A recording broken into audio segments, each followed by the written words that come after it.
Hi friends, welcome to my channel. ಎಲ್ಲರೂ ಹೇಗಿದ್ದೀರಾ? ಚೆನ್ನಾಗಿದ್ದೀರಾ ಅಂತ ಭಾವಿಸ್ತೀನಿ. ಇನ್ನು ನಾನಂತೂ ಸ್ವಲ್ಪ ಚೆನ್ನಾಗಿಲ್ಲ, ಹುಷಾರಿಲ್ಲ ನನಗೆ. ಆದರೂ ಕೂಡ ವ್ಲಾಗ್ಸ್ ಆಗೋಣ ಅಂತ ಹೇಳಿಬಿಟ್ಟು ಇನ್ನು ಮಾಡ್ತಾಯಿದ್ದೀನಿ. ಇನ್ನು ಇವತ್ತು ಬಂದು ಸೋಮವಾರ. ಇನ್ನು ಸೋಮವಾರದ್ದು ಮತ್ತು ಮಂಗಳವಾರದ್ದು 2 ದಿನದ್ದು ಸ್ವಲ್ಪ ಶೇರ್ ಮಾಡ್ಕೊಳ್ತಾ ಇದ್ದೀನಿ. ಇವತ್ತು ಬಂದು ಇನ್ನು ಮಂಗಳವಾರ ಹಾಕೋಣ ಅಂತಂದರೆ ಇನ್ನು ಹೋಮ್ ಟೂರ್ ಮಾಡಿ ಹಂಗೆ ಅಪ್ಲೋಡ್ ಮಾಡಿದೆ ಬೇಗ. ಇನ್ನು ಸೋಮವಾರ ಇವತ್ತು ಬಂದುಬಿಟ್ಟು ಟೈಮ್ ಬಂದು 9:30 ಆಗಿತ್ತು ನಾನು ವ್ಲಾಗ್ ಸ್ಟಾರ್ಟ್ ಮಾಡಬೇಕಾದ್ರೆ. ಇನ್ನು ಕಲ್ಯಾಣಿಗೆ ಸ್ನಾನ ಎಲ್ಲ ಮಾಡಿಸಿ ಮನೆ ಕೆಲಸ ಎಲ್ಲ ಮುಗಿಸ್ಕೊಂಬಿಟ್ಟು ಇನ್ನು ರೆಡಿ ಮಾಡಿದ್ದೀನಿ ಅಂಗನವಾಡಿಗೆ ಕಳ್ಸೋಣ ಅಂತ ಹೇಳಿ. ಅವನ್ನ ಅಂಗನವಾಡಿಗೆ ಕಳ್ಸೋಷ್ಟೊತ್ತಿಗೆ ನಿಜವಾಗ್ಲೂ ಸಾಕಾಗುತ್ತೆ. ಅವ್ನು ಎಷ್ಟೊತ್ತಿಗೆ ಹೋಗ್ತಾನಪ್ಪ ಸ್ಕೂಲ್ಗೆ ಅನ್ನೋಷ್ಟು ನನಗೆ ಇದಾಗ್ಬಿಡುತ್ತೆ.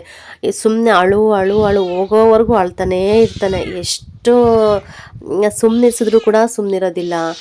ನಮ್ಮ ಅಣ್ಣ, ಅತ್ತಿಗೆ, ನಮ್ಮ ಚಿಕ್ಕಮ್ಮ ಎಲ್ಲರೂ ಕೂಡ ಎತ್ಕೊಂಡು ಸುಮ್ಮನಿರೋ, ಏನಾಗಲ್ಲ, ಹೋಗಬೇಕು, ಜಾಣಾಗಬೇಕು ಅಂತ ಎಷ್ಟು ಸಮಾಧಾನ ಮಾಡಿದ್ರು ಕೂಡ ಅಸಲು ಅವ್ನು ಸಮಾಧಾನನೇ ಆಗೋಲ್ಲ. ಅಷ್ಟು ಅಳ್ತಾನೇ ಇರ್ತಾನೆ.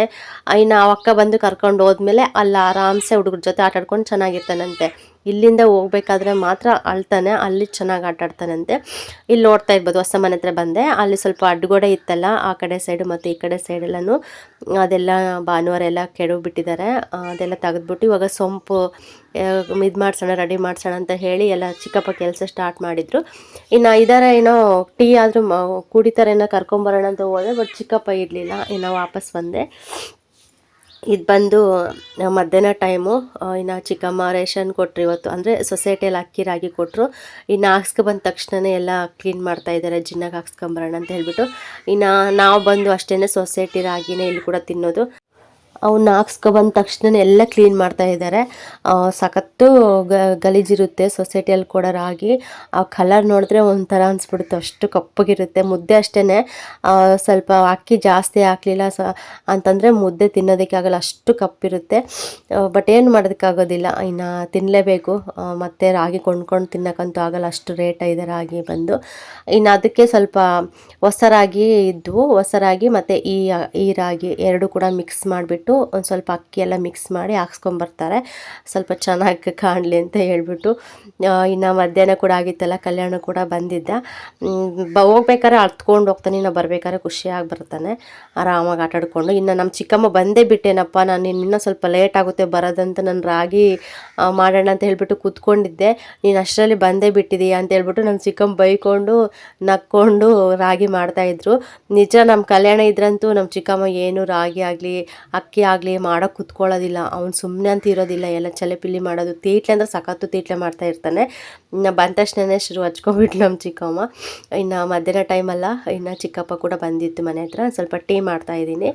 ಸದ್ಯ ಹಾಲು ಪೌಡ್ರ್ ಸಿಕ್ತು, ಇನ್ನು ಹಾಲು ಪೌಡ್ರಲ್ಲೇ ಟೀ ಮಾಡ್ತಾಯಿದ್ದೀವಿ. ಅದೇನಂದ್ರೆ ಅಭ್ಯಾಸ ಆಗಿಬಿಟ್ಟಿದೆ, ಹಾಲು ಪೌಡ್ರು ಟೀ ಕುಡಿದು ಅಭ್ಯಾಸ. ಸಡನ್ನಾಗಿ ಹಾಲು ಪೌಡ್ರ್ ಖಾಲಿ ಆದಮೇಲೆ ಆ ತರ್ಸೋವರೆಗೂ ಕೂಡ ಈ ಥರ ಹಾಲಲ್ಲಿ ಕುಡಿಬೇಕಂದ್ರೆ ಒಂಥರ ಇದೇ ಆಗಿಬಿಡುತ್ತೆ. ಇದು ಬಂದುಬಿಟ್ಟು ನೈಟ್ ಫ್ರೆಂಡ್ಸ್. ಇನ್ನು ನೈಟ್ ಆದರೆ ಸಾಕು, ಫುಲ್ ಆ್ಯಕ್ಟಿವ್ ಆಗಿಬಿಡ್ತಾನೆ ನಮ್ಮ ಗುಂಡ. ಇನ್ನು ಚಿಕ್ಕಮ್ಮನ ನೀನು ಇದು ಮಾಡು, ನಾನು ಡ್ಯಾನ್ಸ್ ಮಾಡ್ತೀನಿ ಅಂತ ಹೇಳ್ಬಿಟ್ಟು, ನಾನು ಡಿ ಜೆ ಕುಣಿತೀನಿ, ನೀನು ಡಿ ಜೆ ಸಾಂಗ್ ಹಾಕಿ ಇದು ಮಾಡು ಅಂತೇಳ್ಬಿಟ್ಟು ಹಠ ಅಂದರೆ ಹಠ ಮಾಡ್ತಾಯಿದ್ದ. ಇನ್ನು ಅಜ್ಜಿ ಇದು ಮಾಡ್ದಂಗೆಲ್ಲ ಅವನು ಡ್ಯಾನ್ಸ್ ಮಾಡ್ತಾಯಿದ್ದ. ಇನ್ನು ಆಟ ಆಡಿಕೊಂಡು ಆರಾಮ್ಸೆ ಇದೆ. ಇನ್ನು ನೆಕ್ಸ್ಟ್ ಡೇ ಇದು ಮಂಗಳವಾರ ಬೆಳಿಗ್ಗೆ ಇದು. ಇನ್ನು ಚಿಕ್ಕಮ್ಮ ಬಂದು ಇವತ್ತು ಕೆಲ್ಸಕ್ಕೆ ಹೋಗಿರಲಿಲ್ಲ, ಹುಷಾರಿರಲಿಲ್ಲ ಅವ್ರಿಗೆ.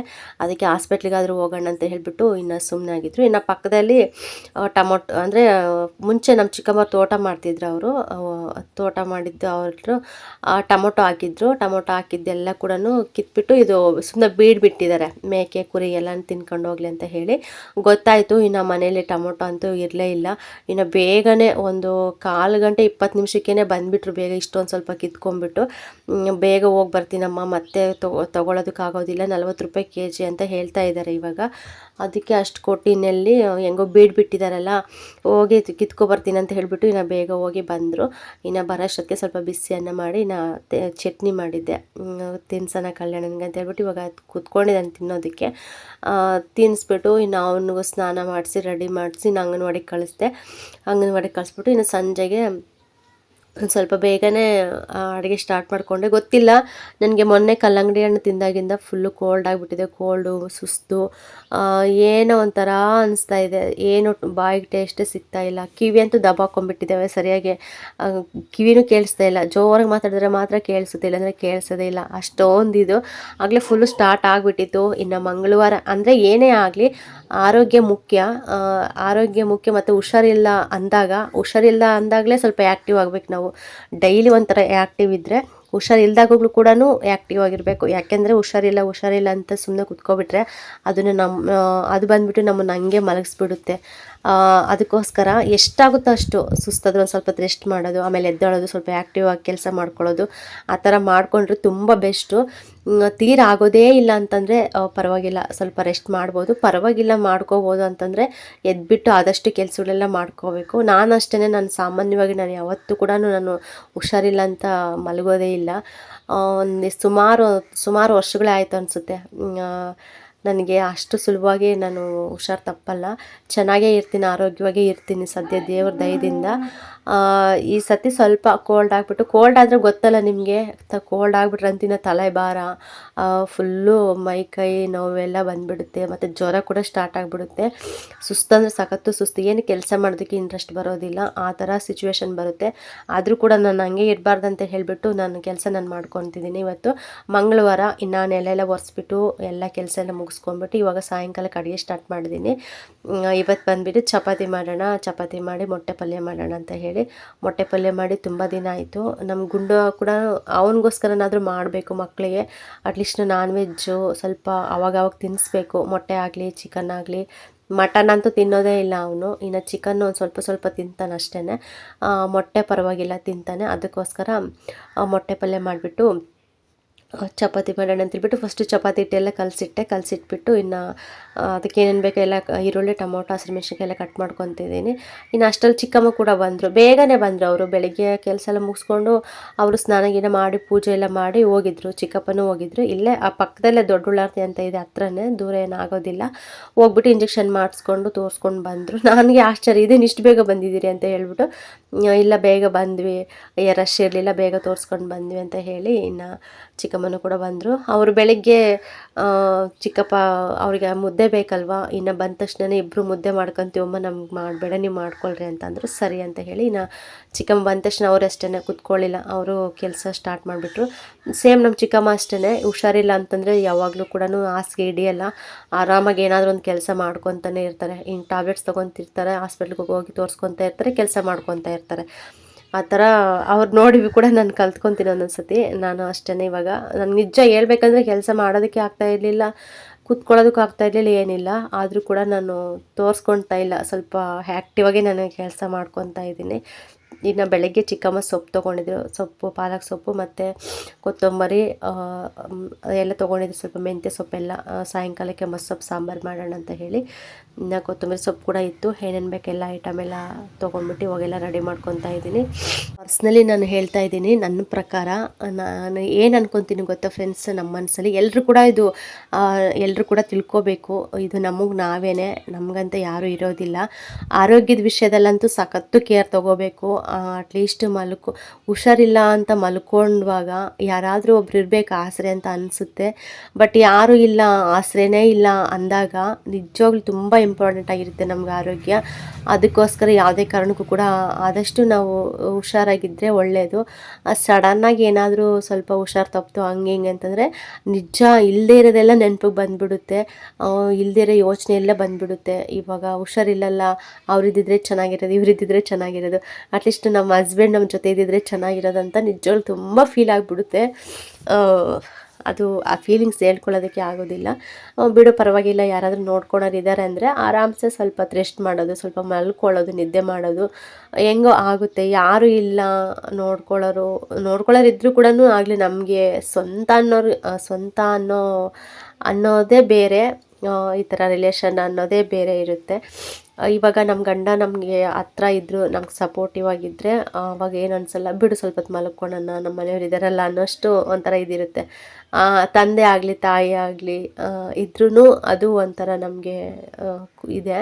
ಅವ್ರಿದ್ದಾರೆ ಬಿಡು, ಅಮ್ಮ ಇದ್ದಾರೆ ಬಿಡು ನೋಡ್ಕೊತಾರೆ, ಅಪ್ಪ ಇದ್ದಾರೆ ಬಿಡು ನೋಡ್ಕೊತಾರೆ, ಒಂದು ಸ್ವಲ್ಪ ಹೊತ್ತು ಮಲ್ಕೊಡೋಣ ರೆಸ್ಟ್ ಮಾಡೋಣ ಅಂತ ಅನಿಸುತ್ತೆ, ಮಕ್ಕಳು ನೋಡ್ಕೊತಾರೆ ಅಂತ. ಇಂಥ ಟೈಮಲ್ಲಂತೂ ನಿಜವಾಗ್ಲೂ ಸಿಂಗಲ್ ಪೇರೆಂಟ್ಸ್ ಅಂತೂ ತುಂಬ ಹುಷಾರಾಗೇ ಇರಬೇಕು. ಏನೇ ಬಂದರೂ ಕೂಡ ತೀರಾ ಅಷ್ಟು ತುಂಬ ಹುಷಾರಿಲ್ಲ ಅಂತಂದಮೇಲೆ ಏನೂ ಮಾಡೋದಕ್ಕಾಗೋದಿಲ್ಲ, ಇನ್ನು ರೆಸ್ಟ್ ಮಾಡಲೇಬೇಕಾಗುತ್ತೆ. ಚಿಕ್ಕ ಪುಟ್ಟ ಬಂದರೆ ಬಿಡು, ಅದು ನಮ್ಮನ್ನು ನೋಡೇ ವಾಪಸ್ ಹೋಗಬೇಕು, ನಾವು ಅದಕ್ಕೆ ಹೆದರ್ಕೋಬಾರ್ದು ಅಂತ ಹೇಳಿಬಿಟ್ಟು ಆ್ಯಕ್ಟಿವಾಗಿ ಕೆಲಸ ಮಾಡ್ಕೊತ ಇರಬೇಕು. ನಾವು ಫೈನಲಿ ಪಲ್ಯ ಕೂಡ ಆಯಿತು ಫ್ರೆಂಡ್ಸ್. ಪಲ್ಯ ಸಿಂಪಲ್ಲಾಗೆ ಮಾಡಿದೆ, ಚೆನ್ನಾಗಿತ್ತು. ಇನ್ನು ಕಾಯಿ ತುರಿ ಇದ್ದಿದ್ರೆ ತುಂಬ ಚೆನ್ನಾಗಿರುತ್ತೆ. ಮೊಟ್ಟೆ ಪಲ್ಯ ಕಾಯಿ ತುರಿ ಹಾಕ್ತಾರೆ, ಭಾಳ ಚೆನ್ನಾಗಿರುತ್ತೆ. ಇನ್ನು ನಮ್ಮ ಅತ್ತೆಯವರೆಲ್ಲ ಅಷ್ಟೇ ಕಂಪಲ್ಸರಿ ಕಾಯಿ ಎಲ್ಲ ಹಾಕಲೇಬೇಕು. ಇಲ್ಲಿ ಕಾಯಿ ಸಿಗೋಲ್ಲಲ್ವ, ಅದಕ್ಕೆ ಕಾಯಿ ಹಾಕೋದಿಲ್ಲ ನಾವು. ನಮ್ಮ ನಾರ್ಮಲಾಗೆ ಮಾಡ್ತಿರ್ತೀನಿ. ತುಂಬ ಚೆನ್ನಾಗಾಗುತ್ತೆ ಮೊಟ್ಟೆ ಪಲ್ಯ. ತುಂಬ ದಿನ ಆಯಿತು, ಇನ್ನು ನನಗಂತೂ ಟೇಸ್ಟೇ ಸಿಗ್ತಾ ಇರಲಿಲ್ಲ. ಇನ್ನು ಬಿಡು ಗುಂಡನಾದರೂ ತಿಂತಾನಲ್ಲ ಅಂತ ಹೇಳ್ಬಿಟ್ಟು ಅವನಿಗೋಸ್ಕರ ಇವತ್ತು ಮಾಡ್ತಾಯಿದ್ದೀನಿ.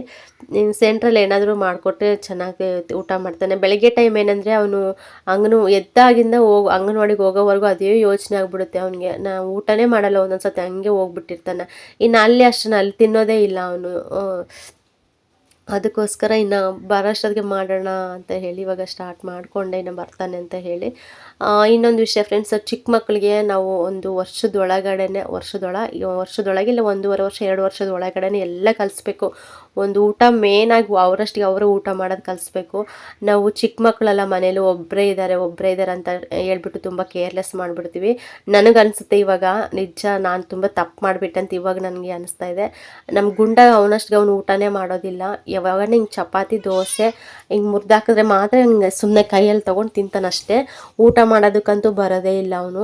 ಇನ್ನು ಊಟ ವಿಷಯ ಬಂದ್ರಂತೂ ಅಮ್ಮ ತಿನ್ಸು ಬಾ ಅಂತ ಹೇಳ್ತಾನೆ ಇರ್ತಾನೆ. ಅದು ಒಂದು ಸ್ವಲ್ಪ ನಾನು ದೊಡ್ಡ ತಪ್ಪು ಮಾಡಿದೆ ಅಂತ ಅನಿಸುತ್ತೆ.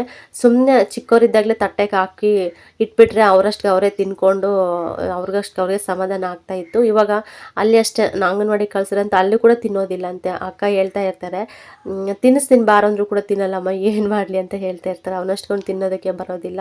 ಅದೊಂದು ಸ್ವಲ್ಪ ಬೇಜಾರಾಗ್ತಾ ಇದೆ ನನಗೆ. ಅದಕ್ಕೆ ಇದನ್ನು ನಿಮ್ಮ ಹತ್ರ ಶೇರ್ ಮಾಡ್ಕೋಬೇಕಂತ ಅನಿಸ್ತು, ಅದಕ್ಕೆ ಶೇರ್ ಮಾಡ್ಕೊಳ್ತೀನಿ. ಆದಷ್ಟು ಮನೇಲಿ ಚಿಕ್ಕ ಮಕ್ಕಳಿದ್ರೆ ಎಷ್ಟೇ ಜನ ಇರಲಿ, ಒಬ್ಬರೇ ಇರಲಿ ಇಬ್ಬರೇ ಇರಲಿ ಯಾರೇ ಇರಲಿ, ಒಟ್ಟು 1 ವರ್ಷದ ಒಳಗಡೆ 1.5 ವರ್ಷದ ಒಳಗಡೆ ಎಲ್ಲ ಕೂಡ ಮಕ್ಕಳಿಗೆ ಕಲಿಸ್ಬೇಕು. ಅವರಷ್ಟಕ್ಕೆ ಅವರೇ ಊಟ ಮಾಡೋದು ಮೇನಾಗಿ ಕಲಿಬೇಕು. ಇಲ್ಲಾಂದರೆ ತುಂಬ ಕಷ್ಟ ಆಗುತ್ತೆ. ಇವಾಗ ಮತ್ತೆ ನಾನು ಅಂಗನವಾಡಿಯಿಂದ ಕರ್ಕೊಬಂದು ಮನೆಗೆ ಬಂದಮೇಲೆ ಊಟ ಮಾಡಿಸ್ಬೇಕಾಗುತ್ತೆ. ಇದನ್ನು ನನಗೆ ತಿನ್ನೋ ಅಂತಂದ್ರೂ ಕೂಡ ಎಷ್ಟು ಬಲವಂತ ಮಾಡಿದ್ರು ಕೂಡ ಒಂದು ತುತ್ತು ಕೂಡ ಅವ್ನ ಕೈಯಲ್ಲಿ ತೊಗೊಂಡು ತಿನ್ನೋದಿಲ್ಲ. ಅಮ್ಮ ನೀನೇ ತಿನ್ಸು ಅಂತ ತುಂಬ ಆಟ ಮಾಡ್ತಾ ಇರ್ತಾನೆ. ಇನ್ನು ಅವ್ನು ತಿನ್ನೋದೇ ಇಲ್ಲ ಬಿಡು, ಸುಮ್ಮನೆ ಹೊಟ್ಟೆ ಹಸ್ಕೊಂಡಿರ್ತಾನಲ್ಲ ಅನ್ನೋಗೋಸ್ಕರ ನಾವು ತಿನ್ನಿಸ್ಲೇಬೇಕಾಗುತ್ತೆ. ಈ ಥರ ಸಿಚುವೇಶನ್ ಆಗಿಬಿಟ್ಟಿದೆ. ಆದಷ್ಟು ನಿಮ್ಮ ಮನೇಲಿ ಕೂಡ ಚಿಕ್ಕ ಮಕ್ಕಳಿದ್ರೆ ದಯವಿಟ್ಟು ಅವರಷ್ಟಕ್ಕೆ ಅವರು ಊಟ ಮಾಡೋಕ್ಕೆ ಬಿಟ್ಬಿಡಿ. ಇನ್ನು ನಮ್ಮ ಚಿಕ್ಕಮ್ಮನೂ ಅಷ್ಟೇ, ಅವರು ಚೆನ್ನಾಗಿ ಮುದ್ದು ಮಾಡಿ, ನಮ್ಮ ಚಿಕ್ಕಮ್ಮ ಎಲ್ಲರೂ ಕೂಡ ಒಬ್ಬನೇ ಇವಾಗ ಇರೋದಂತ ಹೇಳ್ಬಿಟ್ಟು ಚೆನ್ನಾಗಿ ಮುದ್ದು ಮಾಡಿ ಅವನಿಗೆ ಏನೂ ಇದೇ ಆಗ್ತಾಯಿಲ್ಲ. ಇವಾಗೆಲ್ಲ ನನಗೆ ಅನಿಸುತ್ತೆ ತುಂಬ ಇದಾಗ್ಬಿಡ್ತಲ್ಲ, ಎಷ್ಟೇ ಜನ ಇರಲಿ ಅಪ್ಪ, ಮಕ್ಳಿಗೆ ಏನೇನು ಕಲಿಸ್ಬೇಕು ಅದು ನಾವು ನಾರ್ಮಲಾಗಿ ಕಲಿಸ್ಬೇಕು ಅಂತ ಹೇಳಿ ಇಷ್ಟು ಎಲ್ಲ ಕೆಲಸ ಮುಗೀತು ಫ್ರೆಂಡ್ಸ್. ಇನ್ನು ಚಪಾತಿ ಬೇಯಿಸಿ ಪಲ್ಯ ಎಲ್ಲ ಮಾಡಿ ಇಟ್ಟೆ. ಇನ್ನು ಸಂಜೆ ಆಯಿತು. ಸಂಜೆ ಟೈಮಲ್ಲಿ ಸ್ವಲ್ಪ ಟೀ ಮಾಡೋಣ ಅಂತ ಮಾಡ್ತಾಯಿದ್ದೀನಿ. ಇನ್ನು ಹಳ್ಳಿ ಕಡೆ ಅಂತೂ ಸಖತ್ತು ಟೀ ಕುಡಿತೀವಿ ನಾವು. ಇನ್ನು ಮನೇಲಂತೂ ನಮಗೆ ಬೇಡ ಅಂದರೂ ಕೂಡ ಒಬ್ಬರು ಬೇಡ ಅಂದರೂ ಇದಾಗಲ್ಲ, ಇನ್ನೊಬ್ಬರು ಬೇಕು ಅಂತ ಕೇಳ್ತಾ ಇರ್ತಾರಲ್ವ. ಇನ್ನು ಅವ್ರಿಗೂ ಅಷ್ಟೇ ಇನ್ನು ಮಾಡೋಣ ಅಂತ ಹೇಳ್ಬಿಟ್ಟು ಇನ್ನು ಟೀ ಮಾಡ್ತಾಯಿದ್ದೀನಿ. ನಾನು ಬಂದು ಜಾಸ್ತಿ ಬೆಲ್ಲದ ಟೀನೇ ನಾನು ಕುಡಿಯೋದು. ಮುಂಚೆ ಅಂತೂ ಬರೀ ಬೆಲ್ಲನ ತರಿಸ್ತಿದ್ದೆ, ಸಕ್ಕರೆನ ನಾನು ತರಿಸ್ತಾನೆ ಇರಲಿಲ್ಲ. ಏನಾದರೂ ಇಂಪಾರ್ಟೆಂಟ್ ಸಕ್ಕರೆ ಬೇಕು ಅಂದರೆ ಮಾತ್ರ ತರಿಸ್ತಿದ್ದೆ ಅಷ್ಟೇ. ಜಾಸ್ತಿ ಬೆಲ್ಲನೇ ನಾನು ಯೂಸ್ ಮಾಡ್ತಾಯಿದ್ದಿದ್ದು. ಇತ್ತೀಚೆಗೆ ಒಂದು 3 ತಿಂಗಳಿಂದ ಆಗಲೇ ಸಕ್ಕರೆ ಸ್ಟಾರ್ಟ್ ಮಾಡಿಬಿಟ್ಟಿದ್ದೀನಿ. ಅನ್ನಿಸ್ತಾ ಇದೆ ನನಗೆ ಸಕ್ಕರೆ ಆದಷ್ಟು ಅವಾಯ್ಡ್ ಮಾಡಬೇಕು ಅಂತ ಹೇಳಿಬಿಟ್ಟು. ಬೆಲ್ಲನೂ ತರಿಸಿದ್ದೆ ಮೊನ್ನೆ ಗೌರಿ ಹಬ್ಬಕ್ಕೆ. ಸಕ್ಕರೆ ಬೆಲ್ಲ 2 ತರಿಸಿದ್ದೆ. ನೋಡೋಣ, ಇದು ಕೂಡ ಸ್ವಲ್ಪ ಬೆಲ್ಲ ಒಂದು ಸ್ವಲ್ಪ ಸಕ್ಕರೆ ಹಾಕಿ ಮಿಕ್ಸ್ ಮಾಡಿ ಫಸ್ಟ್ ಸಕ್ಕರೆ ಖಾಲಿ ಮಾಡಿಬಿಡೋಣ, ಬೆಲ್ಲ ಈ ಸರಿ ಯೂಸ್ ಮಾಡೋಣ ಅಂತ ಅಂದ್ಕೊಂಡಿದ್ದೀನಿ. ಆದಷ್ಟು ಬೆಲ್ಲ ಟೀ ಕುಡಿಬೇಕು, ಬೆಲ್ಲದ್ದು ಐಟಮೇ ತಿಂದರೆ ಚೆನ್ನಾಗೆ. ಇನ್ನು ಸಂಜೆ ಕೂಡ ಆಯಿತು ಫ್ರೆಂಡ್ಸ್. ಇನ್ನು ಸಂಜೆ ಆಯಿತು. ಇನ್ನು ಕೈಕಾಲು ಮುಖ ತೊಳ್ಕೊಂಡು ದೀಪ ಹಚ್ಚಿದ್ದೀನಿ. ಇವತ್ತು ಮಂಗಳವಾರ ಅಲ್ಲ, ಹೊಸ ದೀಪ ಇಟ್ಟಿದ್ದೀನಿ. ನಾನು ಮೊನ್ನೆ ಗೌರಿ ಹಬ್ಬದ ಹೊಸ ದೀಪ ತೊಗೊಂಡಿದ್ದೆ, ಇಟ್ಟಿರಲಿಲ್ಲ. ಇವತ್ತೆಲ್ಲ ನೀಟಾಗಿ ಕ್ಲೀನ್ ಮಾಡಿಬಿಟ್ಟು ತೊಳೆದು ಎಲ್ಲ ನೀಟಾಗಿ ಒರೆಸಿ ಬತ್ತಿ ಹಾಕಿ ಎಣ್ಣೆ ಹಾಕಿ ಇನ್ನು ಸಿಂಪಲಾಗಿ ಈ ಥರ ಪೂಜೆ ಆಯಿತು. ಇನ್ನು ಹೂವು ಅಂತೂ ಕೇಳಲೇಬೇಡ, ಹೂವು ಅಂತೂ ಸಿಗೋದೇ ಇಲ್ಲ. ಒಂದೇ ಒಂದು ಗಿಡ ಇದೆ, ಅದರಲ್ಲಿ ಒಂದು 2-3 ಹೂವು ಬಿಟ್ಟರೆ ಸಾಕು, ಬಂದು ಕಿತ್ಕೊಂಡು ಹೋಗ್ತಾ ಇರ್ತಾರೆ. ಲಕ್ಷ್ಮೀ ಫೋಟೋ ಈ ಕಡೆ ಐತಿ, ಇನ್ನು ಸೆಂಟ್ರಿಗೆ ಹಾಕಿ ಇನ್ನು ಪೂಜೆ ಮುಗಿಸಿದ್ದೀನಿ. ಓಕೆ ಫ್ರೆಂಡ್ಸ್, ಸಿಗೋಣ ನೆಕ್ಸ್ಟ್ ವೀಡಿಯೋ.